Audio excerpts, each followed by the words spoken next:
नमस्कार, नमस्ते, राधे राधे साथियों। टारगेट विद पार्थ में आप सबका स्वागत और अभिनंदन है। इस वीडियो में हम लोग क्रॉनिकल मैगजीन जो कि मई महीने की है और जिसमें मार्च महीने का पूरा करंट अफेयर्स जो है वो कवर किया गया है, उसको तैयार करेंगे। दोस्तों, अचूक मार्ग सामग्री क्लास 1-2 दिन लेट है, इसलिए चिंता ना करें। इसके बाद अगली वीडियो उसी की आपको उपलब्ध करा दूँगा। तो आगे बढ़ते हैं। ग्रीन हाइड्रोजन पॉलिसी को मंजूरी। सबसे पहले राज्य समाचारों को देखेंगे और उसमें भी उत्तर प्रदेश करंट अफेयर्स। कोई 2 मैगजीन पकड़ के चलिए, काम हो जाएगा। जैसे हम लोग अचूक मार्ग सामग्री कर रहे हैं और इधर से ये मैगजीन कर रहे हैं, तो ये 2 पर्याप्त हैं। इसके बाद परीक्षा से पहले हम लोग आँख वाली दृष्टि कर लेंगे या फिर घटनासार कर लेंगे, बस उतने में काम हो जाएगा।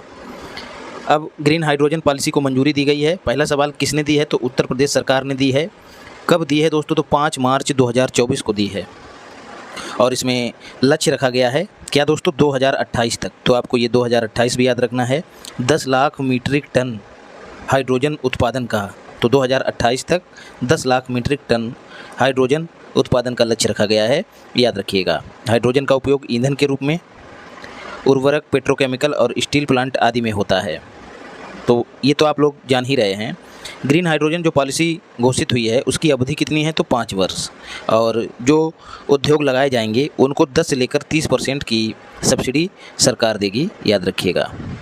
त्रिनेत्र ऐप 2.0 दोस्तों उत्तर प्रदेश पुलिस का एप्लीकेशन है। अपराधों की रोकथाम के लिए और उनकी जांच के लिए जो है ये एप्लीकेशन डीजीपी प्रशांत कुमार ने लॉन्च किया है। तो एक सवाल यहाँ पर ये भी तैयार हो रहा है कि अभी या फिर वर्तमान में यूपी के डीजीपी कौन हैं, तो प्रशांत कुमार जो हैं वो डीजीपी हैं। इस एप्लीकेशन से क्या होगा दोस्तों, जो अपराधी हैं उनके आपराधिक रिकॉर्ड डिजिटल कर दिए जाएंगे। मतलब एक क्लिक पर ही पूरा बायोडाटा निकल के सामने आ जाएगा कि ये अपराधी जो है इससे पहले कौन कौन से अपराध कर चुका है। उसी हिसाब से जो है उसको ट्रीट करने में सहूलियत रहेगी।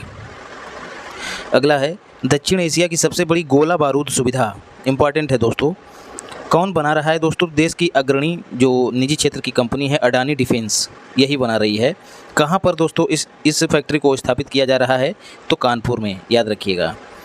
इसका अनावरण किसने किया, ये भी इम्पॉर्टेंट है। तो प्रधानमंत्री जी ने नहीं किया बल्कि मुख्यमंत्री योगी जी ने किया। कब किया, 26 फरवरी 2024 को। 26 फरवरी 2024 ही क्यों दोस्तों, क्योंकि 26 फरवरी 2019 में बालाकोट स्ट्राइक भारतीय सेना के द्वारा किया गया था और इसके लिए जो ऑपरेशन चलाया गया था वो ऑपरेशन बंदर के नाम से जाना जाता है। तो ऑपरेशन बंदर को भी आपको याद रखना है। तो जो बालाकोट स्ट्राइक है उसकी 5वीं वर्षगांठ जो है 26 फरवरी 2024 को मनाई गई। इसी उपलक्ष्य में इस फैक्ट्री का अनावरण जो है योगी जी ने किया, ये याद रखिएगा। ग्रामीण महिलाओं को कृषि ड्रोन का प्रयोग करने की ट्रेनिंग उत्तर प्रदेश में भी इस पर काम चल रहा है, जिसके तहत नमो ड्रोन दीदी कार्यक्रम चलाया जा रहा है, जिसमें जो महिलाएं हैं उनको ड्रोन उड़ाने का कौशल जो है वो सिखाया जा रहा है। माई युवा योजना मोस्ट इम्पॉर्टेंट है दोस्तों।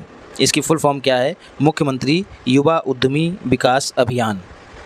जैसा कि नाम से ही जाहिर है कि ये जो युवा हैं उनको उद्यमी बनाने के लिए योजना जो है मुख्यमंत्री योगी आदित्यनाथ ने शुरू की। इसमें क्या होगा, नवाचार और स्वरोजगार को बढ़ावा देने के लिए ब्याज मुक्त ऋण जो है उपलब्ध कराया जाएगा। किनको, युवाओं को। 5 लाख तक की जो परियोजनाएं हैं उनको ब्याज मुक्त ऋण जो है उपलब्ध कराया जाएगा। और जो यूपी का बजट है, बजट 2024-25, उसमें इस योजना के लिए, किसके लिए, माई युवा के लिए 1000 करोड़ रुपए का प्रावधान भी किया गया है।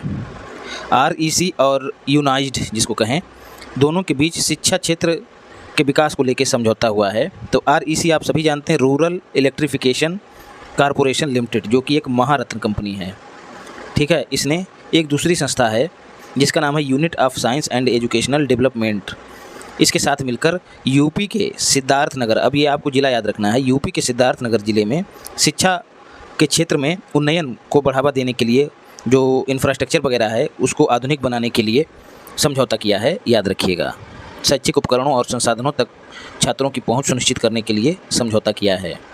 तो ये ज़िला जरूर याद रखिएगा। और कंपनी का नाम यूनाइड और REC, ज़िला सिद्धार्थनगर। फिर है उपभोक्ता शिकायतों और निवारण पर कार्यशाला। जो उपभोक्ता हैं उनकी शिकायतों पर कार्यशाला का आयोजन कहाँ किया गया, लखनऊ में। किसने किया, तो यूपी सरकार ने नहीं बल्कि भारत सरकार ने किया है। मार्च 2024 में किया। कहाँ किया, लखनऊ में। बस इतना ही याद रखिएगा। कुछ अन्य फैक्ट देख लेते हैं यूपी के। इलाहाबाद हाई कोर्ट ने UP board of Madrasa education act 2004, आपको वर्ष भी याद रखना है किस वर्ष ये एक्ट अधिनियमित हुआ, 2004 में, इसको असंवैधानिक घोषित किया। किसने? इलाहाबाद हाई कोर्ट ने। नाम भी याद रखिएगा, इलाहाबाद हाई कोर्ट। क्यों दोस्तों?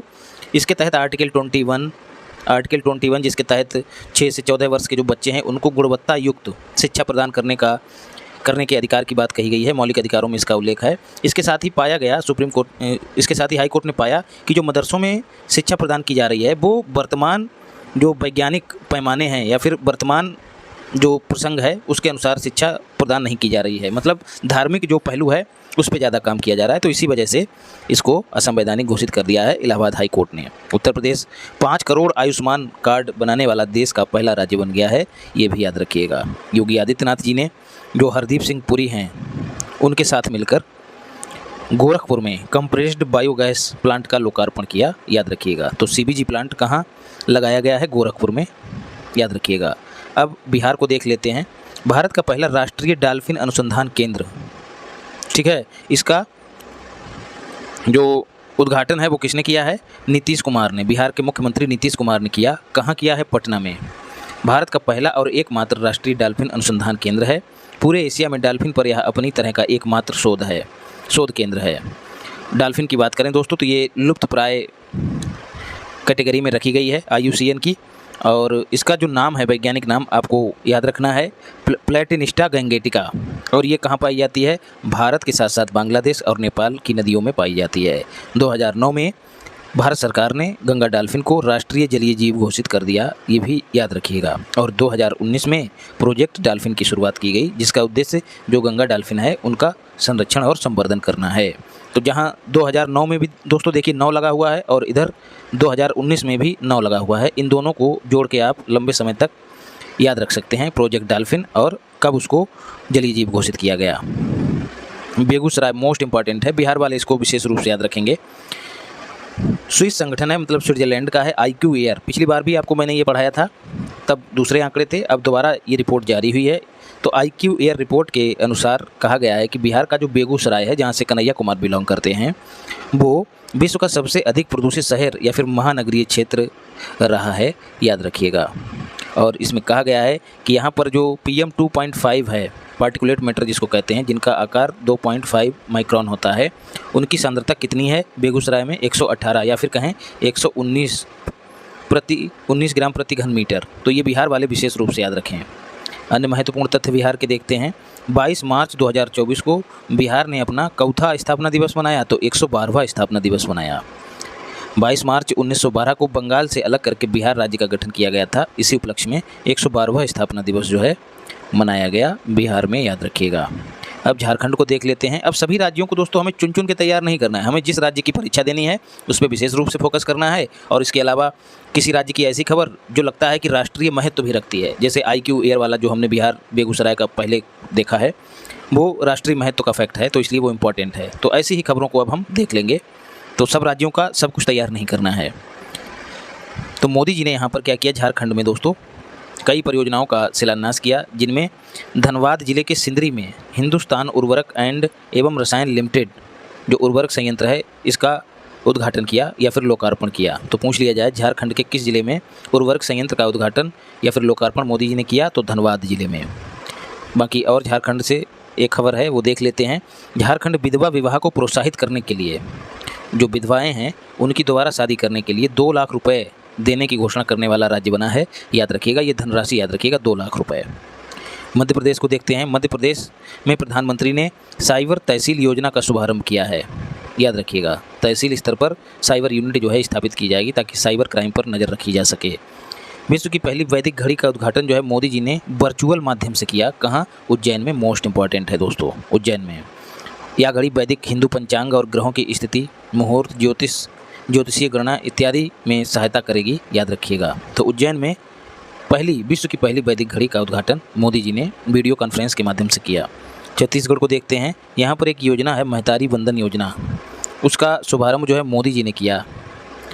इसका उद्देश्य क्या है? पात्र विवाहित महिलाओं को मासिक DBT डायरेक्ट बेनिफिट ट्रांसफ़र के माध्यम से 1000 रुपये प्रति माह उपलब्ध कराए जाएंगे। मतलब महिलाओं को आर्थिक सहायता देना, और उनमें भी विधवा, तलाकशुदा, परित्यक्त महिलाओं को प्राथमिकता दी जाएगी।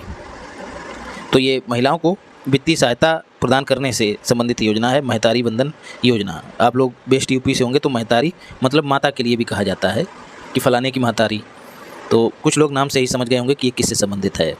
ओडिशा की बात करें दोस्तों तो प्रोजेक्ट ओडिसर्व का शुभारंभ जो है किया गया है। धर्मेंद्र प्रधान जो कि शिक्षा मंत्री हैं, उन्होंने ओडिशा के संबलपुर में प्रोजेक्ट ओडिसर्व का शुभारंभ किया। इसके तहत क्या है दोस्तों, NSDC national skill development corporation और बजाज फाइनेंस लिमिटेड जो हैं दोनों मिलकर इसका शुभारंभ कर रहे हैं, जिसमें युवा शक्ति को जो है उस क्षमता से लैस किया जाएगा जो उनको रोज़गार पाने में मदद कर सके। तो एक तरह से युवाओं को वर्तमान औद्योगिक या फिर वर्तमान जो कंपनियां उनकी डिमांड के अनुरूप तैयार करने के लिए धर्मेंद्र प्रधान ने जो है राष्ट्रीय कौशल विकास निगम और बजाज फाइनेंस लिमिटेड की मदद से प्रोजेक्ट ओडिसर्व का शुभारंभ किया है। याद रखिएगा, इम्पॉर्टेंट है। महाराष्ट्र देख लेते हैं दोस्तों। 22 आवश्यक वस्तुओं हेतु मूल्य निगरानी डैशबोर्ड जैसा कि नाम से जाहिर है एक ऐसा डैशबोर्ड है जिस पर वस्तुओं के मूल्य का उल्लेख रहेगा। पीयूष गोयल ने इसको लॉन्च किया है। 22 आवश्यक वस्तुएं जो रोज़मर्रा के जीवन में इस्तेमाल होने वाली चीज़ें हैं, उनके मूल्य जो हैं इस पर आते रहेंगे, जिससे आम आदमी जो है इन वस्तुओं के मूल्य से परिचित रहेगा और जो है उसके साथ धोखाधड़ी नहीं हो पाएगी। तो ये महाराष्ट्र सरकार ने लॉन्च किया है, याद रखिएगा। महाराष्ट्र की चौथी महिला नीति, किस राज्य ने अपनी चौथी महिला नीति जारी की है? तो महाराष्ट्र राज्य ने जारी की है। अंतर्राष्ट्रीय महिला दिवस के अवसर पर कब मनाया जाता है? तो 8 मार्च को मनाया जाता है। इम्पॉर्टेंट है, ये चौथी नीति है और इसमें जो है लक्ष्य 8 क्षेत्रों पर ध्यान केंद्रित करना है। 8 क्षेत्र 8 मार्च को शुरू हुई है और 8 क्षेत्रों पर ही ध्यान केंद्रित किया जाएगा। महाराष्ट्र महिला नीति शुरू करने वाला पहला राज्य भी है, ये भी याद रखिएगा। तो ये 8 क्षेत्र हैं, आपको सबके सब याद नहीं रखने हैं। स्वास्थ्य, शिक्षा, यौन लिंग आधारित हिंसा को समाप्त करना, लैंगिक समानता इत्यादि, कुल 8 लक्ष्य हैं। दिल्ली को देख लेते हैं दोस्तों। 2018 के बाद नई दिल्ली को लगातार चौथे वर्ष विश्व का सबसे अधिक प्रदूषित राजधानी शहर का दर्जा मिला है, याद रखिएगा। पिछली बार भी दिल्ली पहले स्थान पे था। ऐसा किस रिपोर्ट में कहा गया है? IQ एयर रिपोर्ट में, जिसको हम पहले ही पढ़ चुके हैं। और आपको यहाँ पर सांद्रता भी याद रखनी है। PM 2.5 जो है उसकी सांद्रता दिल्ली में कितनी है? मोस्ट इंपॉर्टेंट है भाई, 92.7 माइक्रोग्राम प्रति घन मीटर, याद रखिएगा। पूर्वोत्तर के राज्यों को देख लेते हैं। बिचोम दोस्तों क्या है? अरुणाचल प्रदेश का एक नया जिला है जो 27वें क्रम का है, बिचोम। पेमा खांडू ने इसका उद्घाटन किया जो कि वहाँ के मुख्यमंत्री हैं। तो 27वां जिला बना है बिचोम, कहाँ का? अरुणाचल प्रदेश का। नागालैंड को देखते हैं। सार्वभौमिक जीवन बीमा योजना की घोषणा की है इसने, जिसमें असामयिक मृत्यु के कारण वित्तीय कठिनाइयों को कम करने के लिए सार्वभौमिक जीवन बीमा योजना की शुरुआत की है। इसका पूर्ण वित्त पोषण जो है राज्य सरकार करेगी।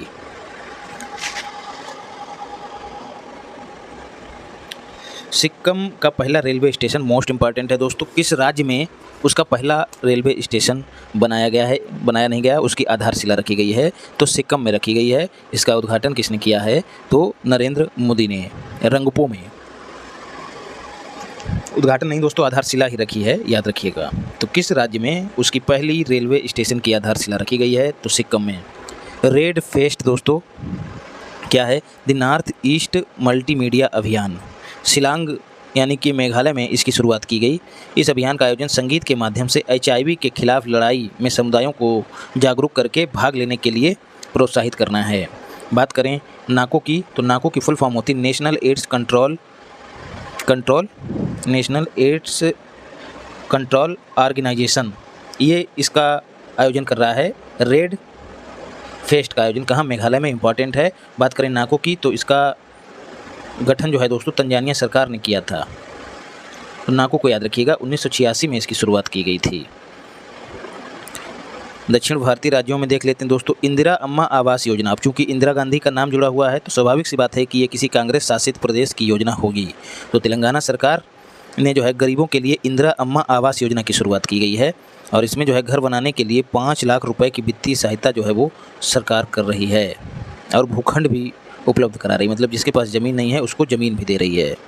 देश का पहला सरकारी स्वामित्व वाला OTT प्लेटफॉर्म, मतलब जो सरकार के ही अधीन है, जैसे नेटफ्लिक्स है या फिर कई और जो प्लेटफॉर्म है जैसे MX प्लेयर है, नेटफ्लिक्स है, ये सब OTT प्लेटफॉर्म ही हैं, ओवर द टॉप जिसकी फुल फॉर्म होती है। तो ऐसा ही एक प्लेटफॉर्म केंद्र सरकार ने जो है वो केंद्र नहीं केरल सरकार ने लॉन्च किया है। तो ऐसा करके ये देश का पहला सरकारी स्वामित्व वाला OTT प्लेटफॉर्म जारी करने वाला राज्य बन गया है। इसमें मलयालम भाषा और संस्कृति को बढ़ावा देने का प्रयास किया जाएगा। आमतौर पे तो जो OTT प्लेटफॉर्म हैं उन पे अश्लीलता ही परोसी जाती है। 22 मार्च 1912 को बिहार का 112वां स्थापना दिवस मनाया गया है।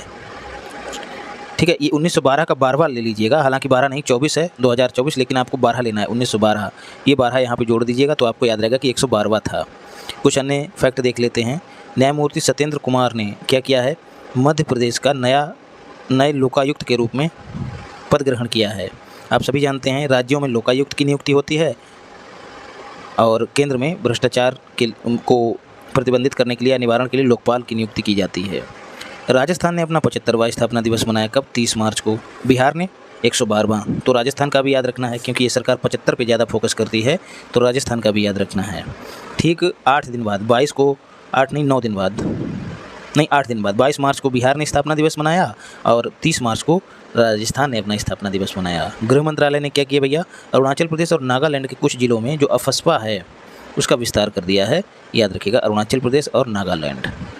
डॉक्टर मोहन यादव जो कि मुख्यमंत्री हैं कहाँ के, जो मामा को हटा के मोहन आ गए हैं, प्राइड ऑफ उज्जैन सम्मान से इनको सम्मानित किया गया। किसके द्वारा, इस्कान के द्वारा।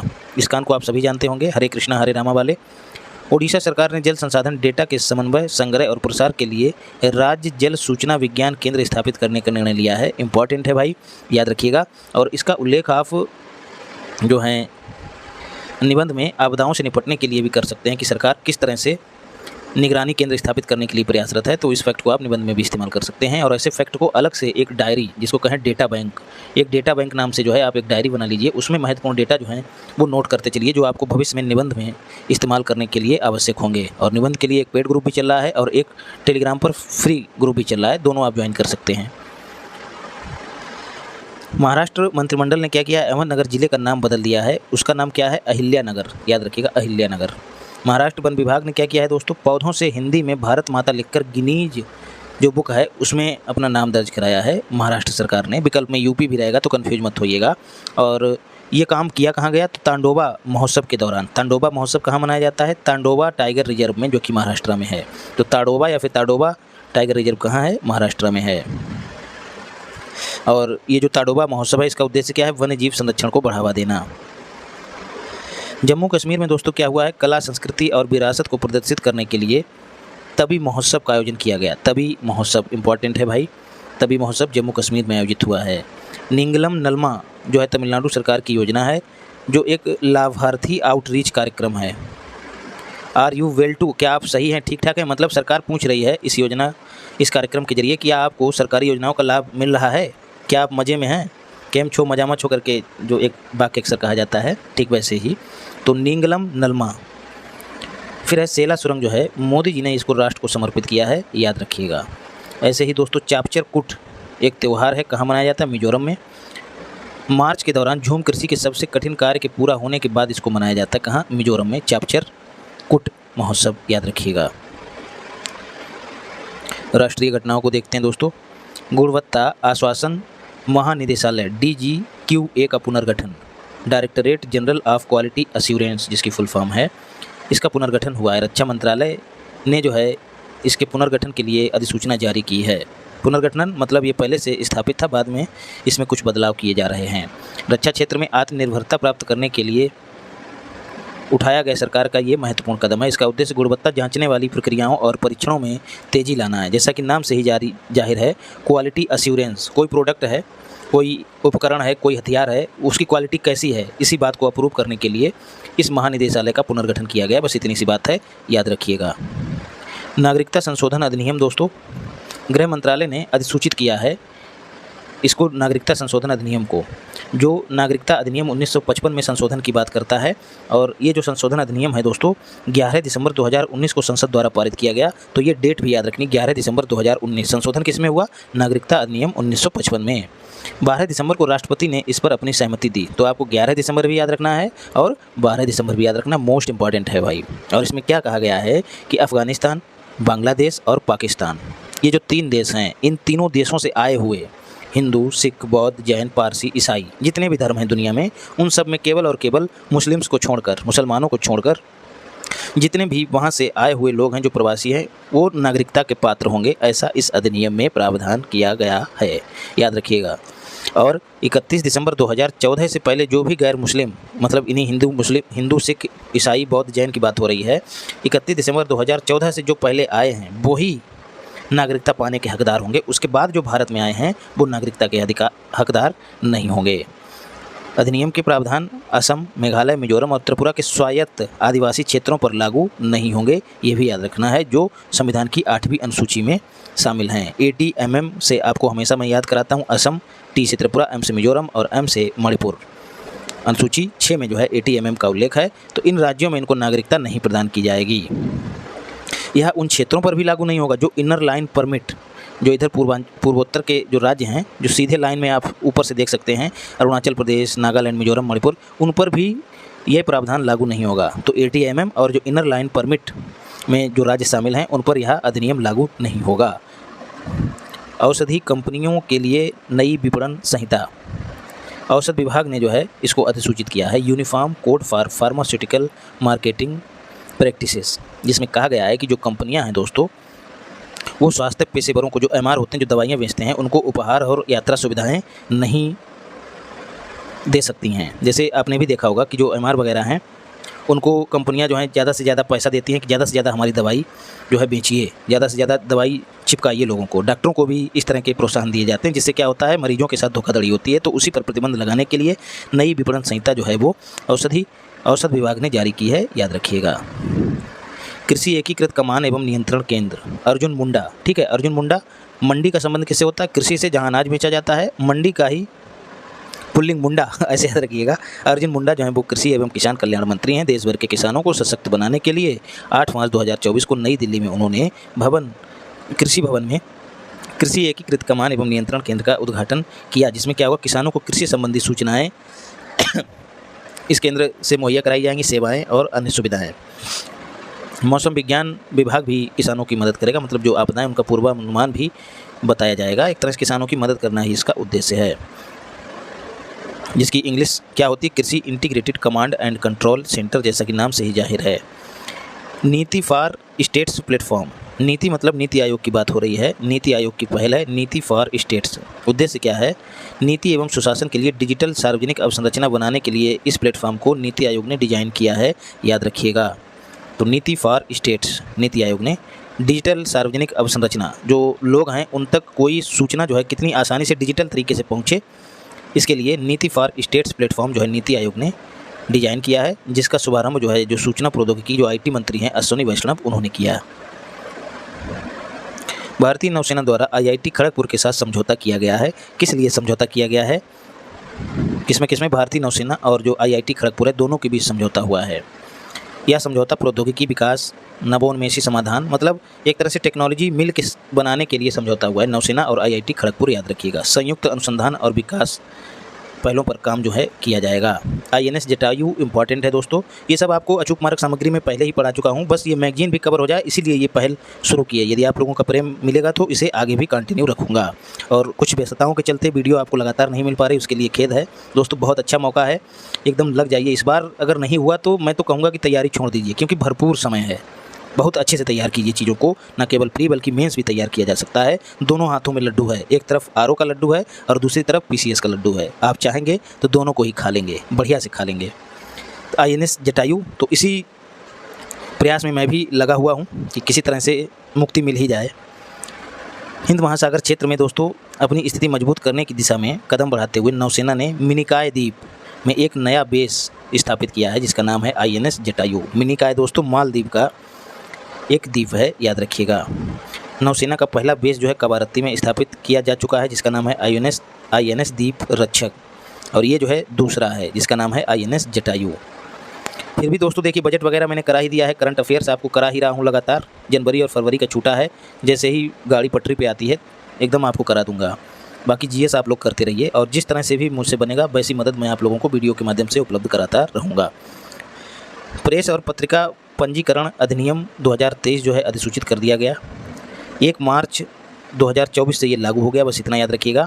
और इसके तहत जो नई पत्र पत्रिकाएं हैं उनका रजिस्ट्रेशन कराने के लिए प्रेस और सेवा पोर्टल के माध्यम से आपको कराना पड़ेगा या जो भी कंपनी कराएगी, तो वो अब प्रेस सेवा पोर्टल के माध्यम से ही रजिस्टर्ड हो सकती है। और इसे जो भी इच्छुक प्रकाशक हैं वो अपनी पत्रिका को प्रकाशित करने से पहले अपने शीर्षक पंजीकृत कराएंगे या फिर कराना पड़ेगा। तो कुछ टर्म्स एंड कंडीशंस बना दी गई हैं। अब शीर्षक बता देंगे कि हमारा ये एक्स शीर्षक है, तो ये जो प्रेस सेवा पोर्टल है ये इसकी जांच करेगा कहीं सरकार के खिलाफ तो नहीं है। एक तरह से मैं कह रहा हूँ, आप लोग समझ जाइए कि ऐसा किस लिए किया गया है। तो 1 मार्च 2024 याद रखिएगा, प्रेस सेवा पोर्टल। स्वयं प्लस प्लेटफॉर्म, शिक्षा मंत्रालय ने दोस्तों स्वयं प्लस पोर्टल शुरू किया है। धर्मेंद्र प्रधान द्वारा इसको लॉन्च किया गया है। पोर्टल क्या करेगा, उद्योग क्षेत्र की ज़रूरतों के अनुसार कोर्स की पहचान करेगा और उस कोर्स को जो है छात्रों को मुहैया कराएगा, डिजाइन करेगा, ताकि जो छात्र हैं उनकी रोजगार क्षमता जो है बढ़ाई जा सके। स्वयं प्लस। और इस पोर्टल का संचालन जो है IIT मद्रास करेगा। मैं MDS जो है मद्रास को लिखता हूँ, ये भी याद रखिएगा। राष्ट्रीय युवा संसद महोत्सव जो है संपूर्ण देश में इसका आयोजन 9 फरवरी से लेकर 6 मार्च के बीच किया गया। हरियाणा के यतिन भास्कर को इसमें प्रथम पुरस्कार प्रदान किया गया और इस बार राष्ट्रीय युवा संसद महोत्सव की थीम जो थी वो क्या थी, युवाओं की आवाज़। सभी जिलों को जो है लगभग इसमें कवर किया गया 3 स्तरों पर, राज्य केंद्र स्तर, राज्य स्तर और स्थानीय स्तर, तीनों स्तरों पर इसका आयोजन किया गया। स्टार्टअप महाकुंभ दोस्तों, मोदी जी ने भारत मंडपम जो कि नई दिल्ली में है वहाँ पर स्टार्टअप महाकुंभ का उद्घाटन किया, जो कि 18 से 20 मार्च तक चलाया गया। इसकी थीम दोस्तों क्या थी, भारत इनोवेट्स। स्टार्टअप मतलब जितने भी देश भर के स्टार्टअप हैं देश दुनिया के, वो सब यहाँ पर इकट्ठे होंगे और विचार विमर्श करेंगे। तो इसका उद्घाटन मोदी जी ने भारत मंडपम में किया, याद रखिएगा। प्रतिस्पर्धा कानून के अर्थशास्त्र पर राष्ट्रीय सम्मेलन जो CCI है हमारा, कंपटीशन कमीशन ऑफ इंडिया, इसने नई दिल्ली में 9वें राष्ट्रीय सम्मेलन किस पर, national conference on economics of competition law, उस पर आयोजन किया। और इसकी अध्यक्षता, इसका उद्घाटन किसने किया दोस्तों, तो CCI की अध्यक्ष, आपको इनका नाम भी याद रखना, क्या नाम है, रवनीत कौर, उन्होंने इसका उद्घाटन किया। अर्थशास्त्र के क्षेत्र में काम करने वाले जो विद्वान हैं, प्रतिस्पर्धा कानून के अर्थशास्त्र के क्षेत्र में काम करने वाले जो विद्वान हैं, वो सब इकट्ठे बैठे और आपस में बातचीत करके चाय पानी किया और निकल लिए। जम्मू कश्मीर की बात करें तो यहाँ पर एक संगठन है चरमपंथी जमात ए इस्लामी। गृह मंत्रालय ने क्या किया है दोस्तों, इस पर लगे हुए प्रतिबंध को 5 वर्ष के लिए बढ़ा दिया गया है। गैर कानूनी गतिविधि अधिनियम UAPA 1967 के तहत इसे गैर कानूनी संगठन घोषित किया गया है। आपको ये भी याद रखना है कि UAPA एक्ट जो है कब अधिनियमित किया गया था। राष्ट्रीय सुरक्षा और क्षेत्रीय अखंडता के लिए हानिकारक गतिविधियों का हवाला देते हुए ऐसा निर्णय लिया गया। फिर है दोस्तों 85 वर्ष या उससे अधिक आयु के लोगों को डाक मतपत्र की अनुमति दी गई है। आपको ये याद रखना, कितने वर्ष, 85 वर्ष। डाक मतपत्र के मतदान करने की सुविधा के लिए चुनावी नियमों में संशोधन किया गया, जिसके तहत 85 वर्ष की आयु के जो व्यक्ति हैं वो अपना वोट जो है पोस्टल बैलेट के माध्यम से डाल सकेंगे, याद रखिएगा। देश के पहले हरित हाइड्रोजन संयंत्र का उद्घाटन ज्योतिरादित्य सिंधिया जो इस्पात मंत्री हैं उन्होंने किया। कहाँ, हिसार में, हरियाणा में है हिसार, और वहाँ पर है Jindal stainless steel limited, virtually किया, ये भी याद रखिएगा। भ्रष्टाचार के मामले में किसी को विशेषाधिकार नहीं। सुप्रीम कोर्ट की जो पीठ है उसने कहा है कि रिश्वत लेकर सदन में मतदान करने या भाषण देने पर आपराधिक मुकदमे से छूट नहीं है। आप सभी जानते हैं कि सांसदों के कुछ विशेषाधिकार हैं, लेकिन यदि वो ऐसा कांड करते हैं, ऐसा कृत्य करते हैं जिसमें वो रिश्वत लेकर सदन में अपनी बात रखते हैं या भाषण देते हैं, तो इसको लेकर उन्हें छूट नहीं है। आपने हाल ही में देखा होगा जो महुआ मोइत्रा हैं उन पर कार्रवाई की गई है।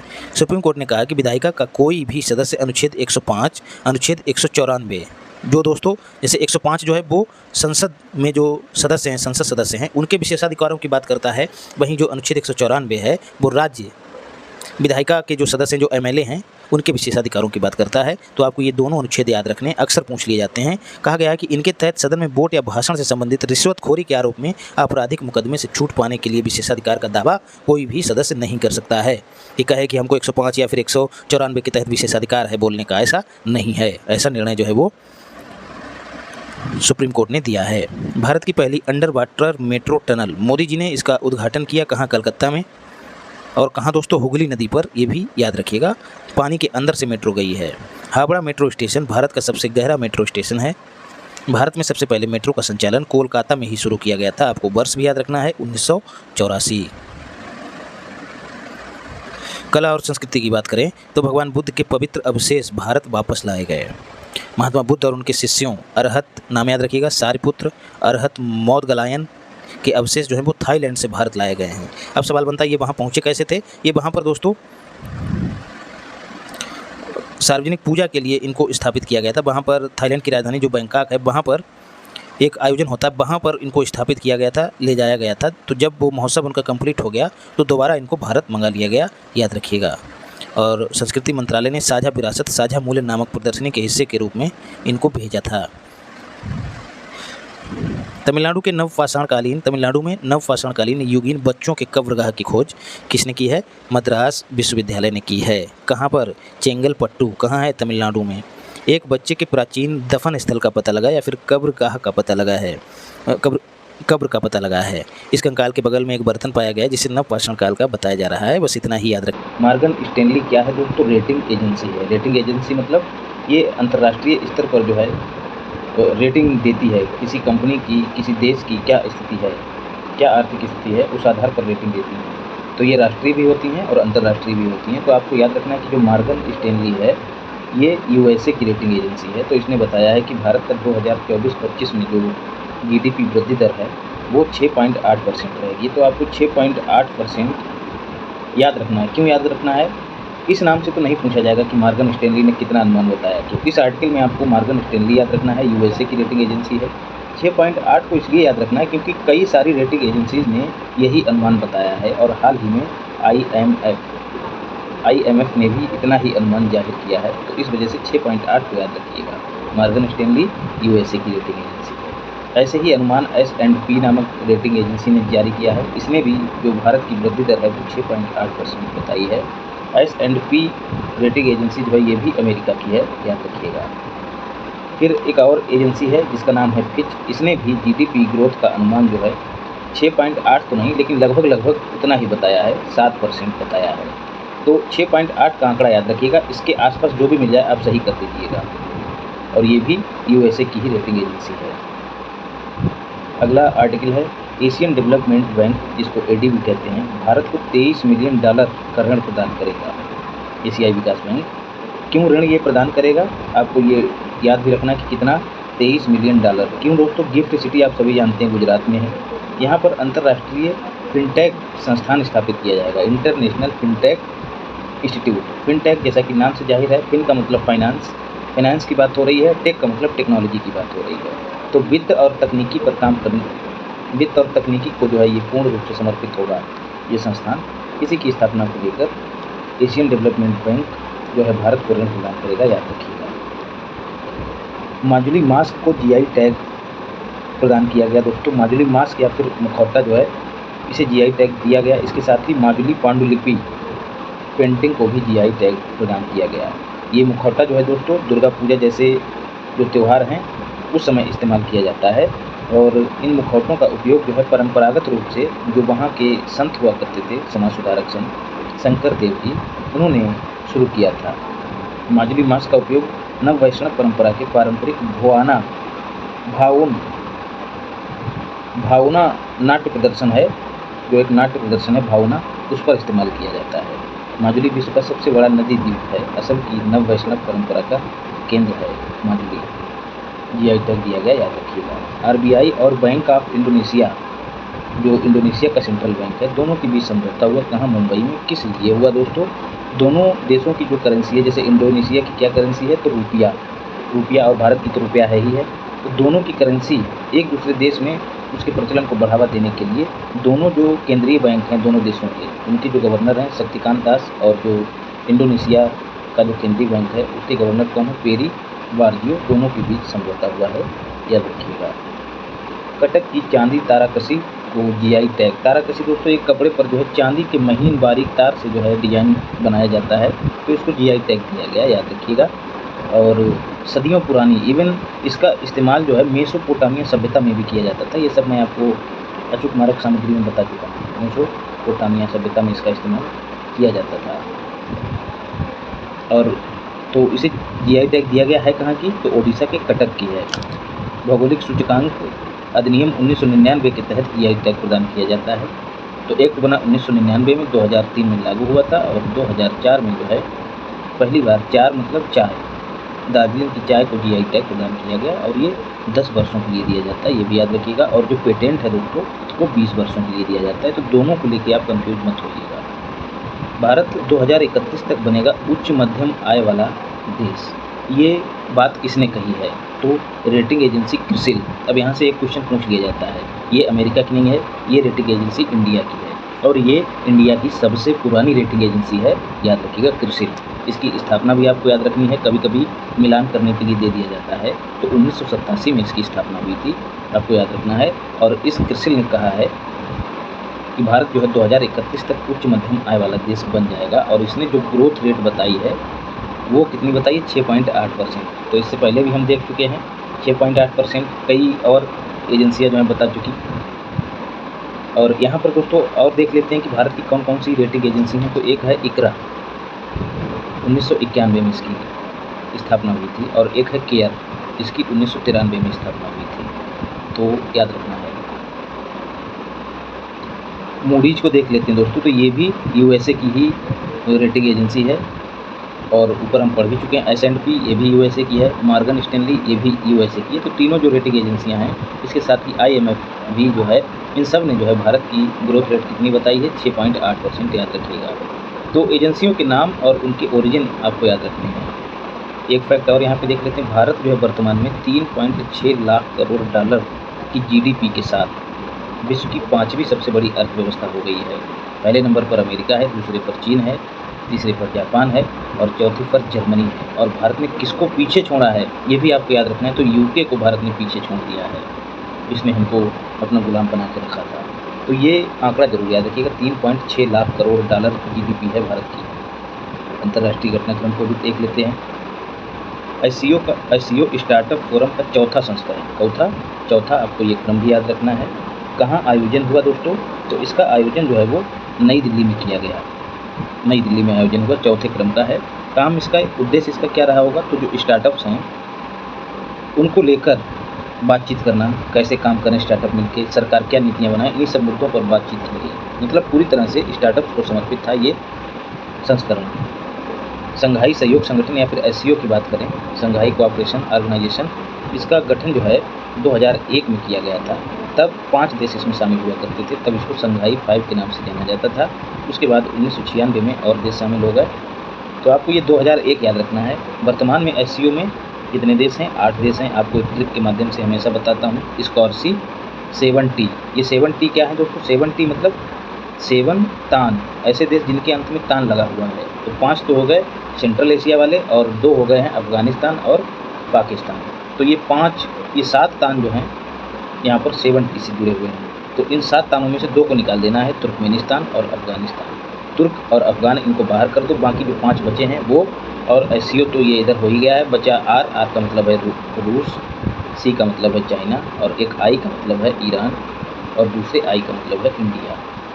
तो इस तरह से आप इन सब देशों को आसानी से याद रख पाएंगे। अगला है थाईलैंड में दोस्तों समलैंगिक विवाह की वैधता हेतु विधेयक लाया गया, जिसे भारी बहुमत से पारित कर दिया गया। तो थाईलैंड जो है दक्षिण पूर्व एशिया का पहला देश बन गया है, पहला नहीं दोस्तों, तीसरा देश बन गया है। दक्षिण पूर्व एशिया का पहला और एशिया का तीसरा देश बन गया है। तो अब सवाल बनता है, एशिया के पहले और दूसरे देश कौन से हैं? तो ताइवान पहला देश है जिसने समलैंगिक विवाह को वैधता प्रदान की। दूसरा हमारा पड़ोसी नेपाल हो गया। ज़्यादा कुछ और आगे नहीं पढ़ना है, लेकिन आपकी जानकारी के लिए बता दें कि इस विधेयक के माध्यम से पुरुष और महिला तथा पति और पत्नी शब्दों को जो है व्यक्ति और विवाह भागीदार से जो है स्थानांतरित या फिर उसमें बदलने का भी प्रावधान किया गया है। अब भाई समलैंगिक विवाह हो रहा है, तब उसमें पति पत्नी तो रहेगा ही नहीं, तो पुरुष और महिला को जो है क्या कहा जाएगा? व्यक्ति, और पति और पत्नी को क्या कहा जाएगा? Marriage partner. तो पर्सन और मैरिज पार्टनर कहा जाएगा। भूटान की बात करें दोस्तों, तो 10,000 करोड़ रुपए की वित्तीय सहायता कौन दे रहा है? भूटान तो देगा नहीं हमको, भारत दे रहा है। काहे के लिए? 5 वर्षों में जो है उसको वित्तीय सहायता दे रहा है भारत, वहाँ का जो इंफ्रास्ट्रक्चर है उसमें निवेश करने के लिए। जाओ अपना काम करो, मज़ा करो। थिम्पू में मोदी जी ने जो है इसकी घोषणा की। मतलब मोदी जी जो है मार्च महीने में भूटान की यात्रा पर रहे, और आपको मैं पढ़ा भी चुका हूँ कि भूटान ने अपना सर्वोच्च नागरिक सम्मान जो है मोदी जी को दिया है। और हमारे मोदी जी जो हैं ये पुरस्कार प्राप्त करने वाले कोई पहले विदेशी राजनयिक बने हैं, याद रखिएगा। और आप जान ही रहे हैं वहाँ के राजा कौन है, जिग्मे खेसर वांगचुक, वो भी भारत की यात्रा पर रह चुके हैं। और यहीं पर मोदी जी ने क्या किया, थिम्पू में एक अस्पताल जिसको बनाने में भारत ने मदद की, उसका नाम क्या है, जैक्सन पेमा, इतना याद रखिएगा, जैक्सन पेमा का उद्घाटन किया। आइसलैंड में दोस्तों ज्वालामुखी विस्फोट हुआ है, कहाँ पर, रेजेंस प्रायद्वीप पर। उसको लेकर जो है उसने आपातकाल की घोषणा की, याद रखिएगा। इसे देखते हुए यहाँ के लोकप्रिय पर्यटन स्थल ब्लू लैगून, आपको याद रखना है, ब्लू लैगून कहाँ है दोस्तों, तो आइसलैंड पर है। उसके आसपास के क्षेत्रों को जो है वहाँ के प्रशासन ने खाली करा लिया।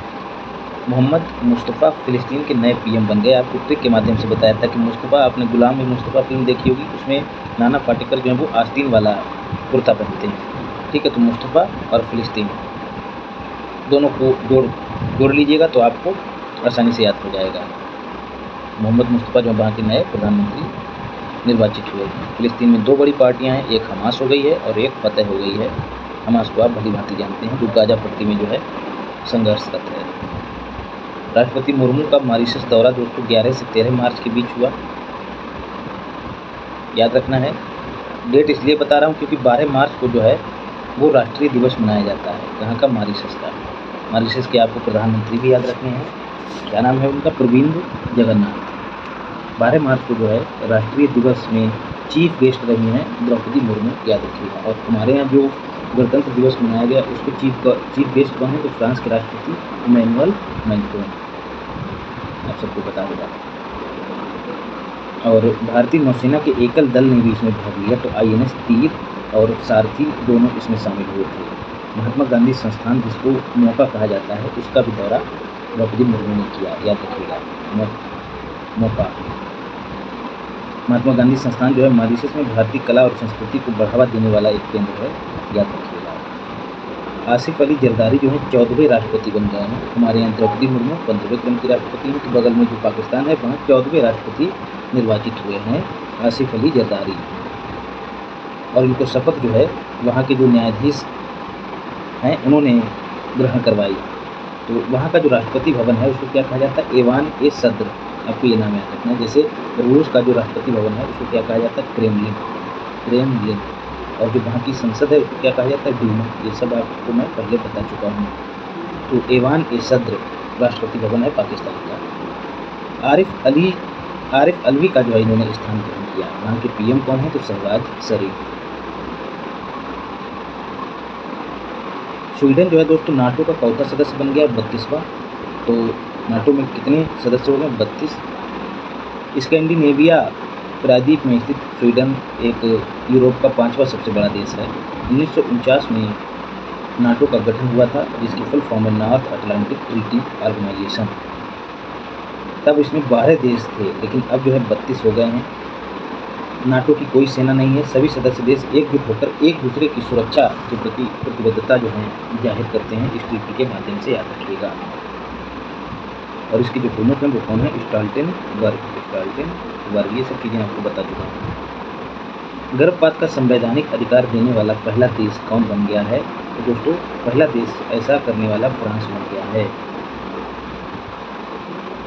और अमेरिका का जो सुप्रीम कोर्ट है उसने अपने यहाँ जो है गर्भपात के अधिकार को खत्म कर दिया। तो ऐसी स्थिति में फ्रांस ने ये कदम उठा के जो है एकदम लोगों को आश्चर्यचकित कर दिया है। भारतीय फार्मा को मान्यता देने वाला पहला स्पेनिश भाषी देश कौन बना है, निकारागुआ। इसकी राजधानी है मानागुआ। राजधानियों पर एक वीडियो आपको उपलब्ध कराया है, राजधानियों और करेंसी पर।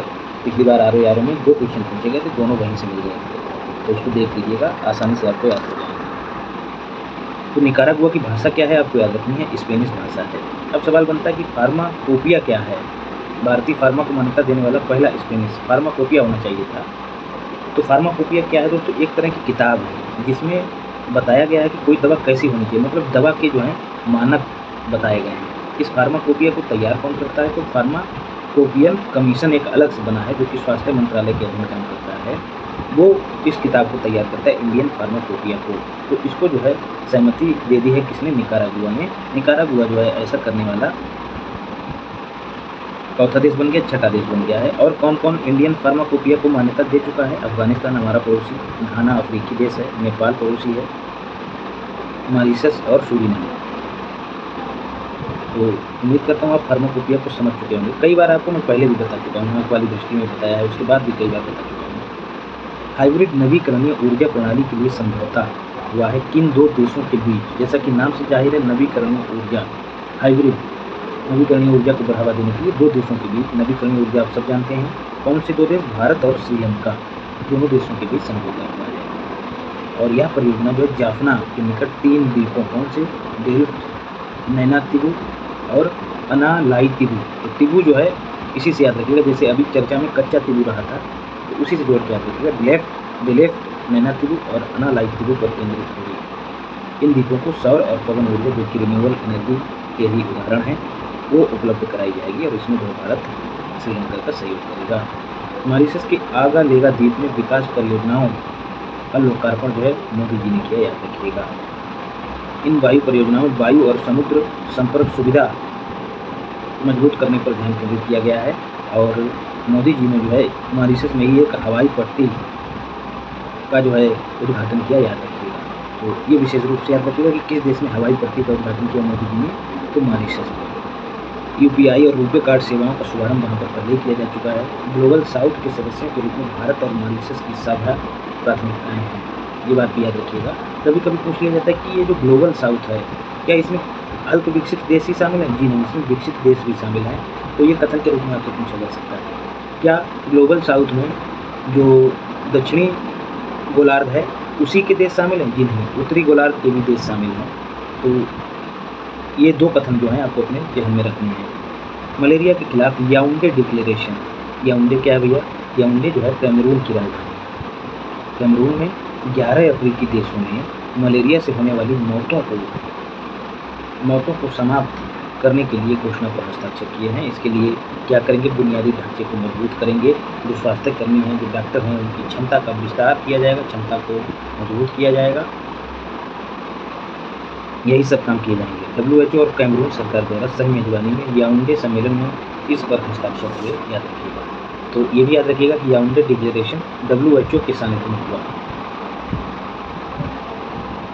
अफ्रीका आप सभी जानते हैं एक ऐसा महाद्वीप है जिससे तीनों रेखाएं, कर्क रेखा, भूमध्य रेखा और मकर रेखा गुजरती हैं। तो ये उष्णकटिबंधीय देश है। तो ऐसे देशों में जो है दोस्तों मच्छरों के पनपने की ज़्यादा संभावनाएं रहती हैं। और आप सब जानते हैं कि जो मलेरिया है वो मादा एनाफिलिस मच्छर के काटने से फैलता है और ये एक परजीवी जानलेवा बीमारी है। भारत और सिंगापुर के मध्य कानून और विवाद समाधान हेतु समझौता, ठीक है। कानूनों को लेकर जो विवाद वगैरह होते हैं, मतलब जो कानून बनाने, जो न्यायपालिका संबंधित अनुभव हैं, उनको साझा करने के लिए समझौता हुआ है। सीधी सी बात ये है। समाधान तंत्र को साझा करने के लिए भारत और सिंगापुर के बीच समझौता हुआ है। नाइजर का अमेरिका के साथ सैन्य समझौता निलंबित। नाइजर आप सभी जानते हैं अफ्रीकी देश है। नाइजर सैन्य समझौता तत्काल प्रभाव से निलंबित कर दिया गया है। नाइजर में अफ्रीका के साहिल क्षेत्र एक अर्धशुष्क क्षेत्र है जो सहारा और सवाना, सहारा आप सभी जानते हैं रेगिस्तानी क्षेत्र है, इन दोनों के बीच एक तरह का संक्रमण क्षेत्र है, मतलब हरियालीदार क्षेत्र है साहिल क्षेत्र। यहीं पर जो है अमेरिका ने, जो यहाँ पर अक्सर दोस्तों गृहयुद्ध की समस्याएं, गृहयुद्ध की परिस्थितियाँ बनी रहती हैं, तो अमेरिका ने सेना तैनात कर रखी थी और एक एयरबेस भी अपना स्थापित कर रखा है नाइजर में, जिसका नाम है एयरबेस 201। तो अब जो है नाइजर ने कह दिया भैया तुम जाओ, हम अपना देख लेंगे। तो जो समझौता था उसको निलंबित कर दिया है। सेना ने नाइजर की राजधानी नियामे है, वहाँ से कुछ दूरी, लगभग 920 किलोमीटर की दूरी है, वहाँ पर एक शहर है अगाडेर शहर, वहीं पर एयरबेस 201 को स्थापित किया था। भारत और इफ्टा के देशों के बीच समझौता। अब सवाल बनता है कि इफ्टा क्या है? इफ्टा दोस्तों इसका मतलब है European free trade alliance agreement, European free trade agreement. तो यूरोपीय जो देश हैं उनके साथ मुक्त व्यापार समझौता है एक तरह का। तो भारत ने $100 अरब का निवेश करने के लिए, ये देश भारत में ही निवेश करें, कितने का? $100 अरब का। तो इस पर समझौता हुआ है, विभिन्न क्षेत्रों में निवेश करेंगे। बात करें EFTA की, इफ्टा की, तो 1960 में इसका गठन हुआ था। इसमें 4 यूरोपीय देश शामिल हैं, आइसलैंड, लिंचेस्टाइन, नॉर्वे और स्विट्जरलैंड, चारों को याद रखना है। UAE में भारतीय श्रमिकों के लिए बीमा योजना, यूनाइटेड अरब अमीरात दोस्तों हाल ही में ये बाढ़ के कारण चर्चा में रहा है। रेगिस्तानी क्षेत्र है लेकिन यहाँ पर बाढ़ आई हुई है, तो श्रमिकों के लिए भारतीय दूतावास, जो वहाँ पर भारतीय दूतावास है, उसने जीवन सुरक्षा योजना की शुरुआत की। यह योजना विशेष तौर से कारखानों और उद्योगों में काम करने वाले भारतीय प्रवासी श्रमिकों को वित्तीय सुरक्षा प्रदान करेगी। योजनाओं को देख लेते हैं दोस्तों। मनरेगा के तहत अकुशल श्रमिकों के वेतन में वृद्धि कर दी गई है। केंद्रीय ग्रामीण विकास मंत्रालय ने अधिसूचना के माध्यम से ऐसा बताया है। और 4 से 10% की वृद्धि की गई है, ये आंकड़ा भी याद रखिएगा, 4 से 10%। मनरेगा आप सभी जानते हैं, प्रत्येक परिवार को एक वित्तीय वर्ष में कम से कम 100 दिन की गारंटी युक्त रोजगार जो कि अकुशल श्रम पर आधारित होता है वो देना उद्देश्य है किसका, मनरेगा का। और अभी बताया गया है अधिसूचना में कि देश में सर्वाधिक मजदूरी जो है वो हरियाणा में दी जाएगी, कितनी, 374 रुपये, याद रखना है। सबसे कम मजदूरी दोस्तों अरुणाचल प्रदेश और नागालैंड के श्रमिकों को दी जाएगी। गोवा में पारिश्रमिक में सबसे अधिक वृद्धि हुई है, कितनी, 34 रुपये। Future of work centre program, employability life एक संस्था है दोस्तों। ऑस्ट्रेलिया की फेडरेशन यूनिवर्सिटी के साथ इसने साझेदारी की है। किस लिए, भारतीय विश्वविद्यालयों में जो है ये क्या करेगी, डिजिटल अर्थव्यवस्था के लिए पेशेवरों की अगली पीढ़ी को तैयार करेगी। कौन, एम्प्लॉयबिलिटी लाइफ के एम्प्लॉयबिलिटी.लाइफ जो संस्था है इसकी मदद से ऑस्ट्रेलिया की फेडरल यूनिवर्सिटी, तो नाम याद रखना है कौन सी यूनिवर्सिटी, फेडरेशन यूनिवर्सिटी। कितने भारतीय विश्वविद्यालयों का चयन किया गया, 7, आपको ये भी याद रखना है। तो यही समझौता हुआ है, जो कॉर्पोरेट मांगें, जो वर्तमान कंपनियां हैं उनकी मांगों के अनुरूप इनको स्किल दिया जाएगा, साथ जो विश्वविद्यालय इनके छात्रों को कौशल सिखाया जाएगा और उसी आधार पर इनको रोजगार मिलेगा। पीएम सूरज पोर्टल का शुभारंभ मोदी जी ने किया। प्रधानमंत्री सामाजिक उत्थान और रोजगार आधारित जन कल्याण, इसकी फुल फॉर्म है पीएम सूरज की, याद रखना है।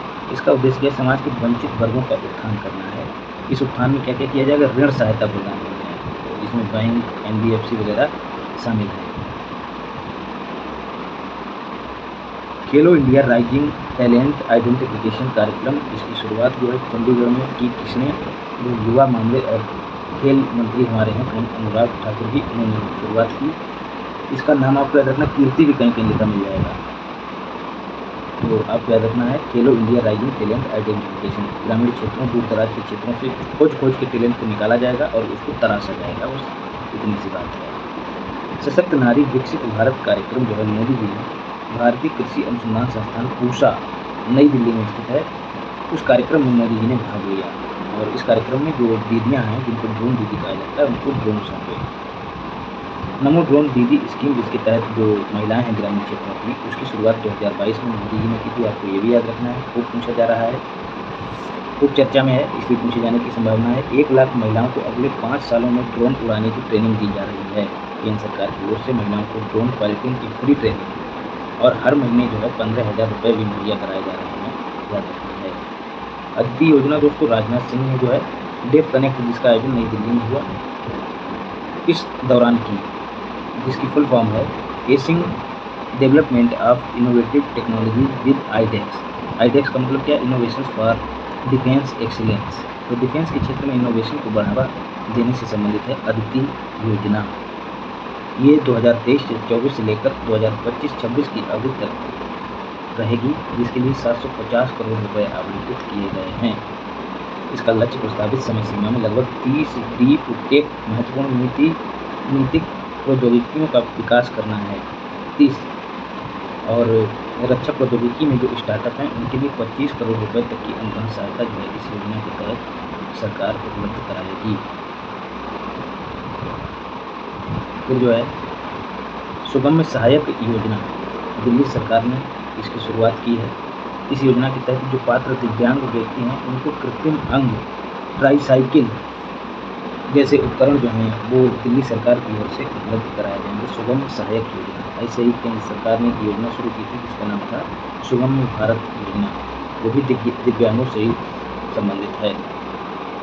और दिल्ली सरकार ने सार्वजनिक क्षेत्र की कंपनी एल्मिको के साथ जो है जो उपकरण वगैरह बनाने के लिए जो है समझौता किया है, ये उन्हीं लोगों को दिया जाएगा, उन्हीं दिव्यांगों को दिया जाएगा जिनकी वार्षिक आय सीमा जो है 8 लाख से अधिक न हो। बैंकिंग और वित्तीय सेवा और बीमा क्षेत्र को देख लेते हैं।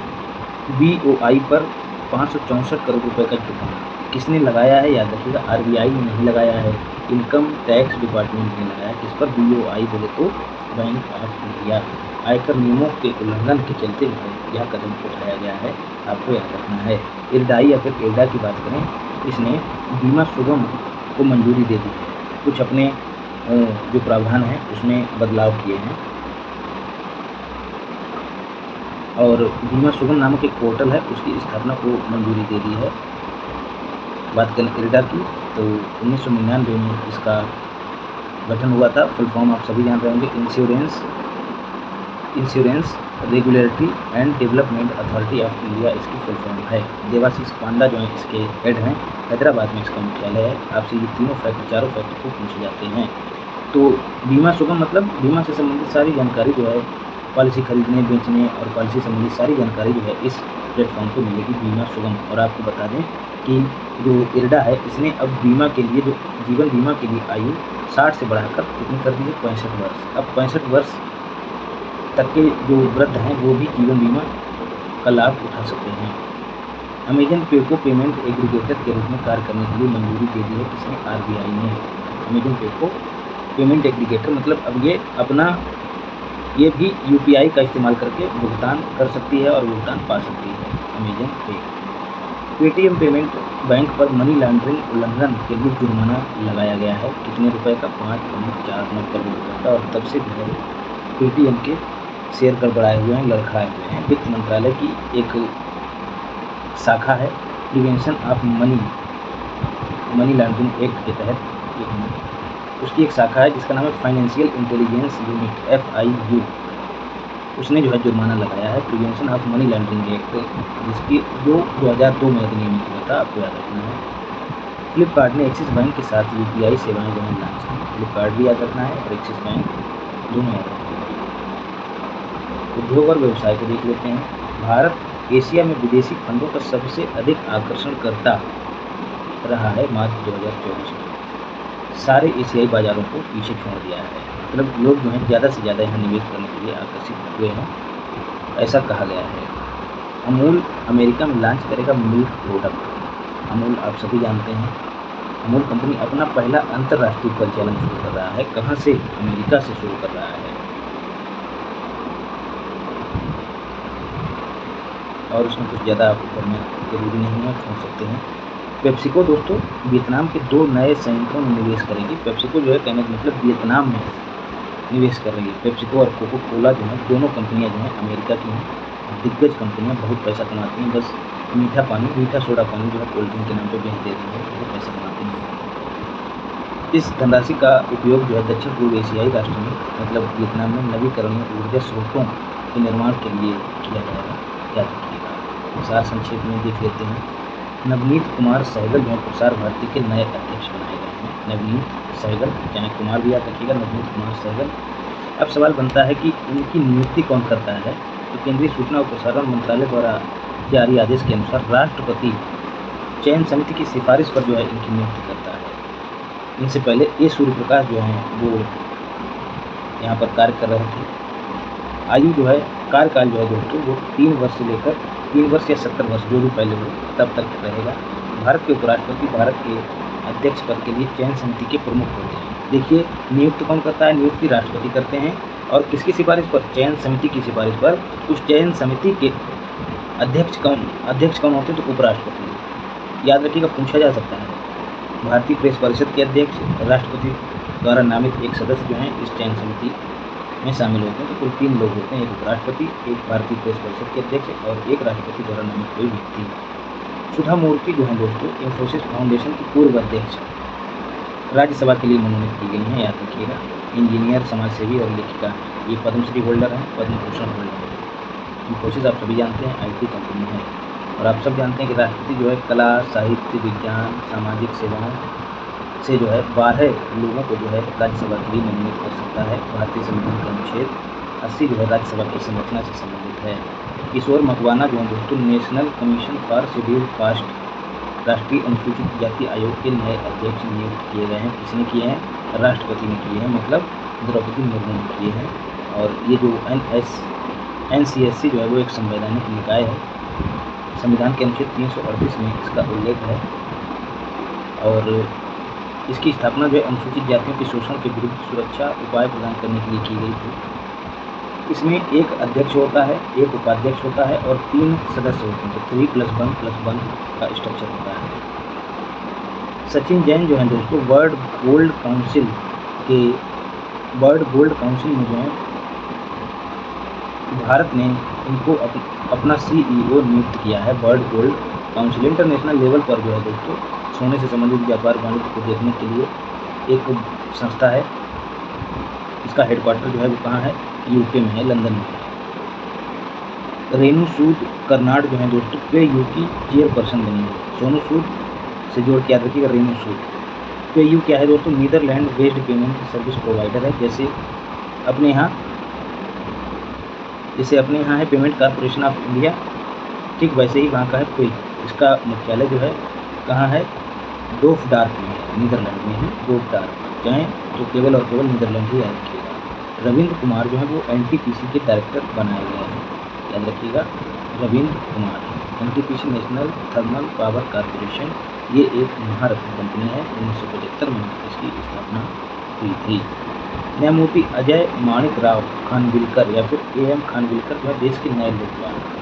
जो राष्ट्रीय स्तर है उस स्तर पर जो भ्रष्टाचार संबंधी शिकायतें हैं उनके निवारण के लिए लोकपाल की व्यवस्था की गई है और जो राज्य हैं उनमें लोकायुक्त की व्यवस्था की गई है। कई बार आपको बता चुका हूँ। और हाल ही में UP का जो लोकायुक्त है उसका कार्यकाल 8 से घटाकर 5 वर्ष कर दिया गया है। तो द्रौपदी मुर्मू ने अजय माणिकराव खानविलकर AM खानविलकर को लोकपाल के रूप में शपथ दिलाई।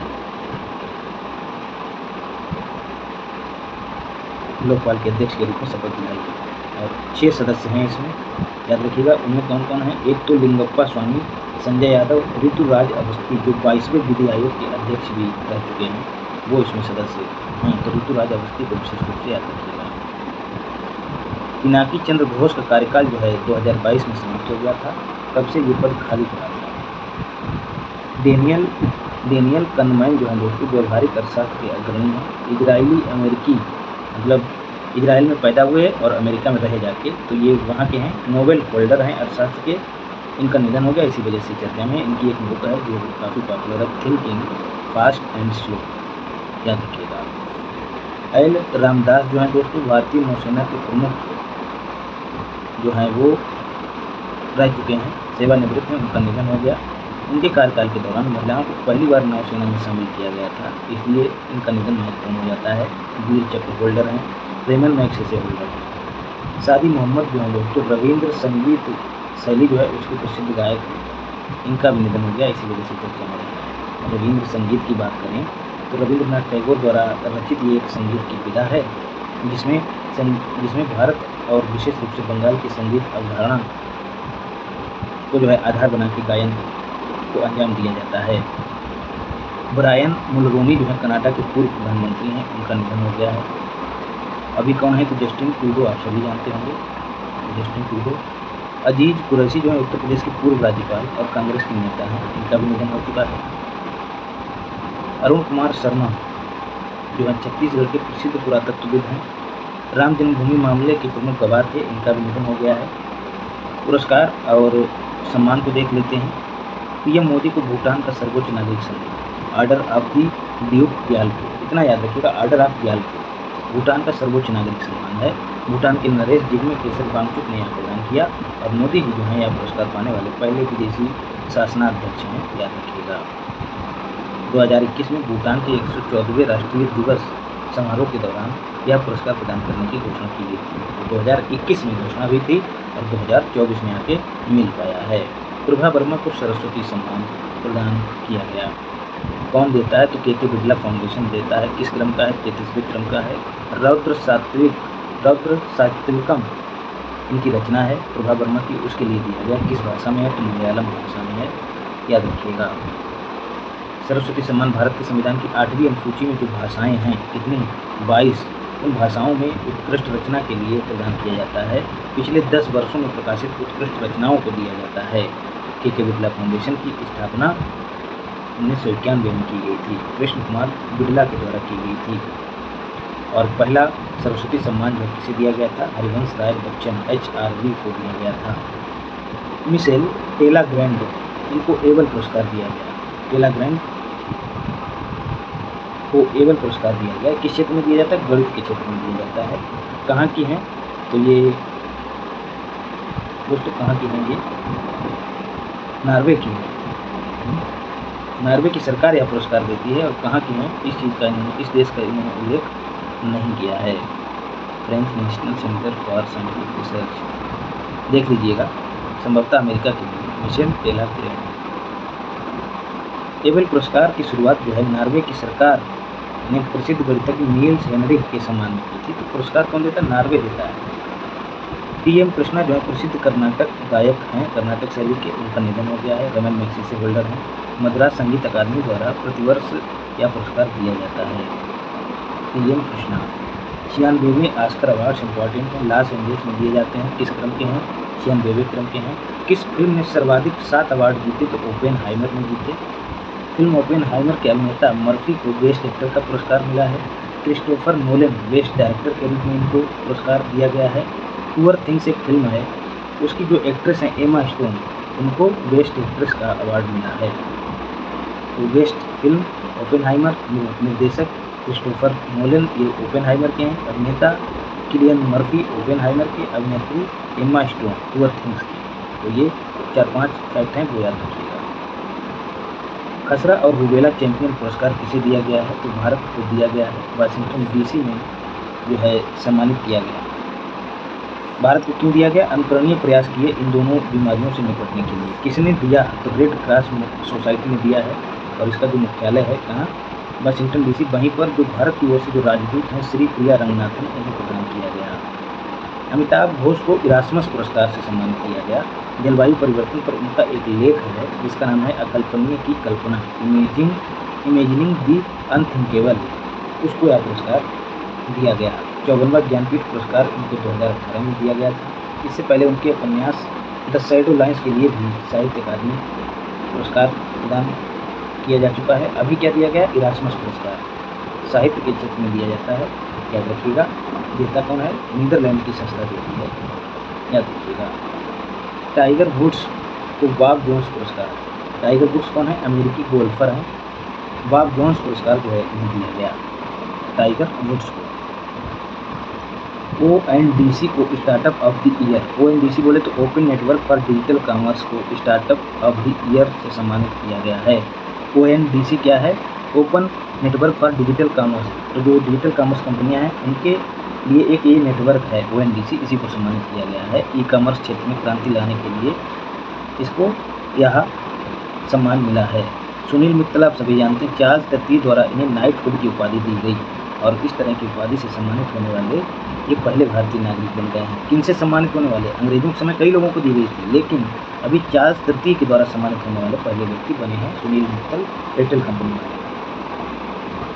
वैश्विक असमानता अनुसंधान पुरस्कार बीना और वायस को दिया गया। ग्लोबल इनोक्वालिटी रिसर्च अवार्ड जो है बीना और वायस को दिया गया, याद रखिएगा। यह पुरस्कार उन सभी विषयों के शोधकर्ताओं को मान्यता देना है। इस पुरस्कार का उद्देश्य जिन्होंने वैश्विक असमानताओं को समझने में उत्कृष्ट योगदान दिया है। उमा रेले दोस्तों महाराष्ट्र गौरव पुरस्कार इनको दिया गया। क्यों? ये नृत्यांगना है, भरतनाट्यम की है, इसलिए ये और भी महत्वपूर्ण हो जाता है। उमा रेले। रतन टाटा को PV Narasimha Rao memorial award, Tata Sons के पूर्व चेयरमैन हैं, उन्हें उनके उत्कृष्ट परोपकारी मतलब ये दान ज़्यादा देते हैं, इस योगदान के लिए नरसिम्हा राव मेमोरियल अवार्ड से सम्मानित किया गया। टाटा को, रतन टाटा को पद्म विभूषण भी मिल चुका है और पद्म भूषण भी मिल चुका है, याद रखिएगा। श्रीनिवास स्वामी को IAA golden compass award Srinivasan Swamy को दिया गया। मलेशिया के पेनांग में आयोजित इंटरनेशनल एडवर्टाइजिंग एसोसिएशन द्वारा स्थापित यह पुरस्कार है, इसी से सम्मानित किया गया। यह पुरस्कार पहली बार भारतीय उद्योग जगत से संबंधित किसी व्यक्ति को प्रदान किया गया है, गोल्डन कंपास अवार्ड, इसको श्रीनिवास स्वामी को। योद्धाभ्यासों को देखते हैं। टाइगर ट्रम्प, टाइगर मतलब भारत, ट्रम्प मतलब डोनाल्ड ट्रम्प। तो ये भारत और अमेरिका के बीच होने वाला आपदा राहत अभ्यास है, पूर्वी समुद्र तट पर भारत के आयोजित हुआ। इसके पूर्व अमेरिका ने फरवरी 2024 में भारतीय नौसेना के साथ बहुपक्षीय नौसैनिक अभ्यास मिलन 2024 का आयोजन किया, याद रखिएगा। इसका आयोजन कहाँ हुआ था? Port Blair. और इससे पहले एक और समुद्री सुरक्षा अभ्यास तटरक्षक जिसका नाम था सी डिफेंडर्स, ये भी आयोजित हो चुका है। ट्राइलेट 24 दोस्तों मोजाम्बिक के नकाला में भारत और मोजाम्बिक और उसके साथ साथ तंजानिया इन तीनों ने मिलकर इसका आयोजन किया। याद रखिएगा, नौसैन्य अभ्यास है ट्राइलेट 24। कहाँ? मोजाम्बिक खुद भी शामिल है और तंजानिया भी शामिल है। लामितिये दोस्तों भारतीय थल सेना और सेशेल्स की सेनाओं के बीच होने वाला अभ्यास है। कहाँ हुआ? हिंद महासागर में सेशेल्स में इसका आयोजन हुआ। और सेशेल्स हिंद महासागर का द्वीपीय राष्ट्र है जो 100 से अधिक द्वीपों से मिलकर बना है। राजधानी इसकी विक्टोरिया है। कैसे याद रखना है? सी सेल्स। सी मतलब विक्टोरिया ने सेल कर दिया भारत को, विक्टोरिया इसकी राजधानी है। पोखरण में भारत शक्ति युद्धाभ्यास। पोखरण कहाँ है? राजस्थान। वहाँ पर तीनों सेनाओं, भारत की जो तीनों अंग हैं सेनाओं के, उन्होंने मिलकर अभ्यास किया। नौसैन्य अभ्यास समुद्र लक्ष्मण भारतीय नौसेना और मलेशियाई नौसेना के बीच कहाँ आयोजित हुआ? ये भी याद रखना है, विशाखापट्टनम। सी डिफेंडर्स अभी हम ऊपर भी पढ़ चुके हैं, पोर्ट ब्लेयर में आयोजित हुआ। तटरक्षक बलों का अभ्यास है। किनके? यूएसए और इंडिया के तटरक्षक बलों का अभ्यास है। कटलेस एक्सप्रेस जो है बहुराष्ट्रीय अभ्यास है, मतलब कई देशों की सेनाओं ने भाग लिया। सेशेल्स के विक्टोरिया में इसका आयोजन हुआ। INS तीर ने भारत की ओर से भाग लिया था। कटलेस एक बहुराष्ट्रीय समुद्री अभ्यास है जो अमेरिकी अफ्रीकी कमांड द्वारा प्रायोजित है। ATGM फील्ड फायरिंग पश्चिम बंगाल के तीस्ता फील्ड फायरिंग रेंज में इसका आयोजन किया गया। 1 मिसाइल 1 टैंक के लक्ष्य को प्राप्त करने के उद्देश्य से भारतीय सेना के द्वारा इसका आयोजन किया गया। याद रखिएगा। चर्चित स्थलों को देख लेते हैं। ट्रांसट्रिया ये जो है दोस्तों क्यों चर्चा में है? मालदोवा ने ट्रांसट्रिया क्षेत्र में रूस के राष्ट्रपति चुनाव हेतु मतदान केंद्र खोलने को लेकर एक रूसी राजनयिक को हाल ही में निष्कासित कर दिया है। तो मालदोवा देश की बात हो रही, वहाँ पर एक क्षेत्र है ट्रांसट्रिया। ये गैर मान्यता प्राप्त एक देश है जो मालदोवा का हिस्सा माना जाता है और मालदोवा इसे अपना हिस्सा माना जाता है, इसलिए इसने रूस के जो राजनयिक है उसको बाहर कर दिया। ट्रांसट्रिया जो है डेनिस्टर नदी और यूक्रेनी सीमा की मध्य भूमि की एक संकीर्ण पट्टी है। तो मालदोवा इसे अपना हिस्सा मानता है, रूस जो है इसे अपना बनाने को लेकर ललायित है। फिर है कोचरब आश्रम दोस्तों, नरेंद्र मोदी ने हाल ही में दांडी मार्च की 94वीं वर्षगांठ पर इसका उद्घाटन किया। बन तो पहले ही चुका है, 1915 में स्थापित हो चुका है। पहला आश्रम था गांधी जी का। इसके बाद गांधी जी ने साबरमती आश्रम का निर्माण किया था, तो इसका पुनर्विकास हुआ है। तो पुनर्विकसित आश्रम का उद्घाटन मोदी जी ने किया। याद रखिएगा। चर्चित पुस्तकें हैं टूटे हुए वादे मृत्युंजय शर्मा, वसुधैव कुटुंबकम अनिल अग्रवाल की, basic structure and Republic Sreedharan Pillai की है। द कॉन्स्पिरेंसी जो है गोटबाया राजपक्षी जो कि पूर्व राष्ट्रपति ऑफ श्रीलंका हैं। कुछ दिवस देख लेते हैं। 1 मार्च को शून्य भेदभाव दिवस। थीम इसकी सबके स्वास्थ्य की रक्षा के लिए सबके अधिकारों की रक्षा करें। 3 मार्च विश्व वन्यजीव दिवस, लोगों और ग्रह को जोड़ना इम्पॉर्टेंट थीम है। 8 मार्च को अंतर्राष्ट्रीय महिला दिवस, इसकी भी थीम इम्पॉर्टेंट है, महिलाओं में निवेश करें, इन्वेस्ट इन वुमेन्स। नदियों के लिए अंतर्राष्ट्रीय कार्रवाई दिवस 14 मार्च को मनाया जाता है, थीम इसकी सभी के लिए पानी। अंतर्राष्ट्रीय वन दिवस 21 मार्च को वन और नवाचार इसकी थीम थी। विश्व जल दिवस 22 मार्च, शांति के लिए जल इसकी थीम थी। 24 मार्च को टीवी दिवस, वर्ल्ड टीवी डे, थीम इसकी क्या थी? Yes we can and TV, हाँ हम टीवी खत्म कर सकते हैं। खेल को देख लेते हैं, तो ये सब नहीं पूछा जाएगा। खेल में शतरंज को देख लेते हैं। अरुण अंश नेरुरकर जो है अंतर्राष्ट्रीय शतरंज महोत्सव के फ्यूचर कैटेगरी में खिताब जीतने वाले पहले भारतीय हैं। विलीडर्स जो है दोस्तों खेल है, इसके एकमात्र खिलाड़ी हैं, शायद और भी हो सकते हैं, लेकिन चर्चा में जो रहता है वो पंकज आडवाणी नाम रहता है। विलीडर्स हॉल ऑफ फेम, जैसे क्रिकेट हॉल ऑफ फेम होता है वैसे ही विलीडर्स हॉल ऑफ फेम है, उसमें शामिल हो गए हैं कौन? पंकज आडवाणी, इसीलिए ये चर्चा में है। वर्ल्ड लीडर्स म्यूजियम चीन के सांगराव शहर में, या फिर पूछा जाए कि वर्ल्ड लीडर्स म्यूजियम कहाँ है? चीन में है। तो पंकज आडवाणी जो है म्यूजियम में, इसी म्यूजियम में हॉल ऑफ फेम में शामिल हुए हैं। रॉयल चैलेंजर्स और बेंगलोर ने WPL वुमेन प्रीमियर लीग का खिताब जीता। तो किसने जीता? RCB, आप सभी जानते हैं। आयोजन इसका कहाँ हुआ था? अरुण जेटली स्टेडियम नई दिल्ली में। दिल्ली कैपिटल्स को हराकर जीता।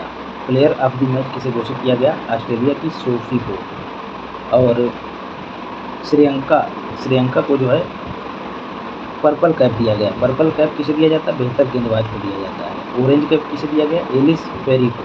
ये दोस्तों किसे दिया जाता है? बैट्समैन को दिया जाता है। याद रखिएगा। विविध में देख लेते हैं, खेलो इंडिया यूनिवर्सिटी गेम्स कहाँ आयोजन हुआ? 7 उत्तर पूर्वी राज्यों में, नॉर्थ ईस्ट में इसका आयोजन हुआ।